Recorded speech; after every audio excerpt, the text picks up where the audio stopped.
Hi hello నమస్తే. Welcome back to our channel all in one Simi Sumalatha. ఈరోజు మా అమ్మగారు సంవత్సరం పాటు నిల్వ ఉండే టమాటా పికిల్ చేశారండి. అది మీకు షేర్ చేస్తున్నాను. చాలా బాగుంటుంది, ఎమ్మిగా టిఫిన్స్లోకి కానీ, రోటీల్లోకి కానీ, రైస్లోకి కానీ, చపాతీకి కానీ చాలా చాలా బాగుంటుందండి. సంవత్సరం పాటు నిల్వ ఉంటుందన్నమాట. టమోటా పచ్చడి అంటాం మేమైతే. రాయలసీమ సైడ్ అయితే టమోటా ఊరగాయ అంటారు. ఇది చాలా చాలా బాగుంటుందండి, టేస్టీగా. సింపుల్ ప్రాసెస్తో మీకు చూపించబోతున్నాను. మా అమ్మ పచ్చళ్ళ ఎక్స్పర్ట్ అండి చెప్పాలంటే. చాలా బాగా చేస్తారనమాట పచ్చళ్ళు కానీ, పిండి వంటలు కానీ. ఫస్ట్ టైం నా ఛానల్ చూస్తున్నట్టయితే please like, share and subscribe to my channel. Thank you one and all. Thank you so much. చూడండి, చాలా ఎమ్మీగా ఉంటుంది. మనము సంవత్సరం పాటు నిల్వ చేసుకుని జాడీలో పెట్టుకుని అప్పుడప్పుడు కొద్దిగా వేసుకోవాలండి తాలింపు. అప్పుడైతే చాలా బాగుంటుంది. ఇది చూడండి, 6 కేజీల టమోటాలండి. దోరవి, అటు పండువి కాదు, ఇటు పచ్చివి కాదు. దోరగున్న టమోటాలు 6 కేజీలు తీసుకున్నారండి. 1.5 కేజీ కారం, ఓన్లీ ఎండుమిర్చి కారం అండి అది. ఇంకా దినుసులు ఏమి వేయకూడదు.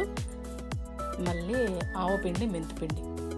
టమోటాలు కోసేసి ముక్కలుగా ఒక ఉప్పు సరిపడా వేసి 3 రోజులు ఊరబెట్టాక ఆ ముక్కలని తీసి ఎండకేసేసినా వచ్చిన వాటర్లో చింతపండు పెట్టాలండి. 6 కేజీల టమోటాలకి 1.5 కేజీ చింతపండు అండి లెక్క. టమోటా వాటర్ వస్తుంది కదా, దానిలోనే పసుపు, ఉప్పు వేసి ఊరబెడతారండి టమోటాలని. ఆ వాటర్లో ఈ చింతపండు, 1.5 కేజీ చింతపండు తొక్కలు ఏమి లేకుండా నీట్గా శుభ్రంగా చేసుకుని ఆ వాటర్లో ఊరబెట్టేసేయాలన్నమాట. ఊరబెడితే టమోటాల చింతపండు నానాక మనం తీసి గ్రైండర్ కానీ, రోట్లో కానీ రుబ్బుకోవాలన్నమాట. మిక్సీకి అయితే బాగోదు, చాలా పెద్ద అంటే ఎక్కువ కదండి. మాకు 6 కేజీస్ అంటే చాలా ఎక్కువ క్వాంటిటీ అనమాట. చూడండి, ఆవాలు 100 గ్రాములు, మెంతులు 100 గ్రాములు వేసుకోవాలండి. డ్రై రోస్ట్ చేసుకుని అది కూడా పౌడర్ చేసి పక్కన పెట్టుకోవాలన్నమాట. తర్వాత మనం గ్రైండ్ స్టార్ట్ చేసి చింతపండు బాగా నాని ఉంటుంది కదండి, ఆ చింతపండు కొద్దిగా ఒక్కొక్క వాయ రుబ్బుకోవాలి. కొద్దిగా వేసుకుంటూ దానిలోనే ఆవు పిండి ఒక 2 స్పూన్స్, 3 స్పూన్స్ వేసుకుని మళ్ళీ గొచ్చు బాగా కొద్దిగా నలిగాక కారం వేసుకోవాలండి. కారం ముద్దుగా కొలిచి మనం ఒక పెట్టుకున్నామంటే 1.5 కేజీ ఇంకా దీనికే సరిపోతుంది అనమాట. కొద్దిగా వేసుకుంటూ రుబ్బుకోవాలన్నమాట. చాలా ఈజీగా అయిపోతుంది, ఎందుకంటే చింతపండు నాని ఉంది కదండి, బాగా సరిపోతుంది, త్వరగా అయిపోతుంది అనమాట గ్రైండర్కి వేస్తే.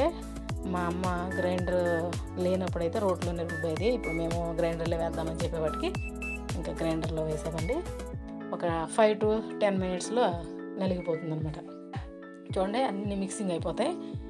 మనకి ఒకవేళ ఈ టైంలో ఉప్పు చాలలేదు ఉప్పు అని అనుకుంటే కనుక ఉప్పు వేసుకోవచ్చు అండి, కళ్ళు ఉప్పు వేసుకోవచ్చు. తర్వాత అంతా అట్లా ఒకదాని తర్వాత ఒకటి రుబ్బేసి మనం అంతా ఒక గిన్నెలోకి తీసేసుకున్నాక వెల్లుల్లి ఒక 5 వెల్లుల్లి బాగా కచ్చెపచ్చగా రోట్లో దంచి వేసేసి, తర్వాత ఈ టమాటా ముక్కలు కూడా, ఎండబెట్టుకున్న టమాటా ముక్కలు ఉన్నాయి కదండి, అవి కూడా వేసి బాగా కలపాలండి. ఆ రోజైతే అమ్మకి చెయ్యమంట వచ్చేసింది అనమాట. ఎక్కువ క్వాంటిటీ కదా, చేత్తోనే కలపాలి. గంటతో అయితే బాగా కుదరదు అని అమ్మ చేత్తోనే కలుపుతున్నారు. చూడండి, టమాటాలు, ఈ వెల్లుల్లి బాగా మిక్సింగ్ చేసేసుకోవాలండి రుబ్బిన దానిలోకి. చూడండి, ఊరబెట్టినప్పుడు టమాటా ముక్కలు ఊరబెట్టినప్పుడు ఉప్పు, పసుపు వేసి 3 days ఊరబెట్టాలన్నమాట. అప్పుడు వాటర్ వస్తాయి అన్నమాట. ఆ వాటర్లో ఈ చింతపండు వేయాలి. 1.5 కేజీ చింతపండు వేసి నానబెట్టాలి. చూడండి, అంతా మిక్సింగ్ అయిపోయింది. ఇంకా అది మనం కరెక్ట్గా తీసేసి గ్రైండర్లో జాడీలో పెట్టుకోవాలండి. ఇంకా అది మనకి సంవత్సరం పాటు నిల్వ ఉంటుంది. కొంచెం ఎప్పుడు కావాలంటే అప్పుడు కొద్దిగా మనం తాలింపు పెట్టుకోవడమే. చూడండి, జాడీలో వేసేస్తున్నారు మా అమ్మ. జాడీలో వేస్తారంటే చాలా బాగుంటుంది, నిల్వ కూడా చాలా రోజులు ఉంటుంది మనకి. ఇది దోశల్లోకి బాగుంటుంది, ఇడ్లీలోకి బాగుంటుంది, అన్ని టిఫిన్స్లోకి బాగుంటుందండి. చాలా అంటే చాలా టేస్టీగా ఎమ్మీగా ఉంటుంది అనమాట.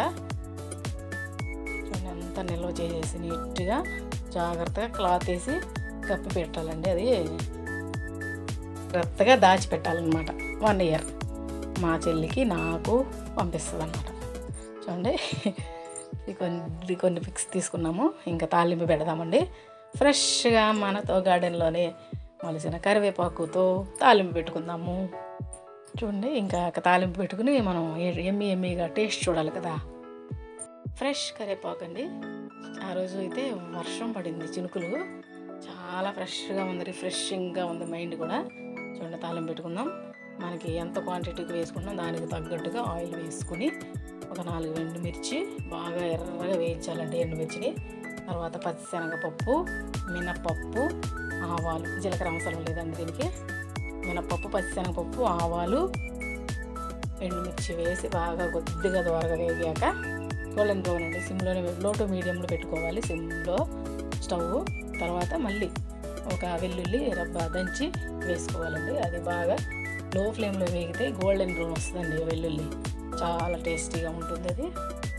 తర్వాత కొద్దిగా కరివేపాకు వేసేసి ఈ పచ్చడి వేసేద్దాము. చూడండి, దోరగా వేగేది. ఇంకా కరివేపాకు వేసేసుకుని ఈ చట్నీ కూడా వేసేసేద్దామండి. చాలా బాగుంటుంది, ఎమ్మీగా ఉంటుంది, చాలా చాలా టేస్టీగా ఉంటుంది. Please subscribe to my channel. Thank you so much. Thank you one and all. అందరూ లైక్ చేయండి, తప్పకుండా షేర్ చేయండి, మీ ఫ్రెండ్స్కి ఫార్వర్డ్ చేయండి, కామెంట్ పెట్టండి. ఇంకా వేడి వేడి అన్నంలో మనం టమోటా పికిల్ వేసుకుని తినేద్దాము. Ready to eat. వేడి వేడి అన్నంలో కొద్దిగా నెయ్యి ఉంటే వేసుకోవచ్చండి, చాలా చాలా బాగుంటుంది. మీరందరూ కూడా తప్పకుండా ట్రై చేయండి ఇలాగా. కొద్దిగా ప్రాసెస్ లేట్ అయినా సరే మనకి చాలా రోజులు నిల్వ ఉండాలి కాబట్టి మనం జాగ్రత్తగా చేసుకోవాలండి, కొద్దిగా ఓపిక చేసుకుని. మా అమ్మ అయితే టమాటా పికిల్ కానీ మామిడికాయ పికిల్ కానీ అన్నింటిలో ఎక్స్పర్ట్గా చేస్తారనమాట. మా అమ్మ కోసం ఒక లైక్ ఇచ్చేయండి. Thank you for watching. Bye bye. See you again.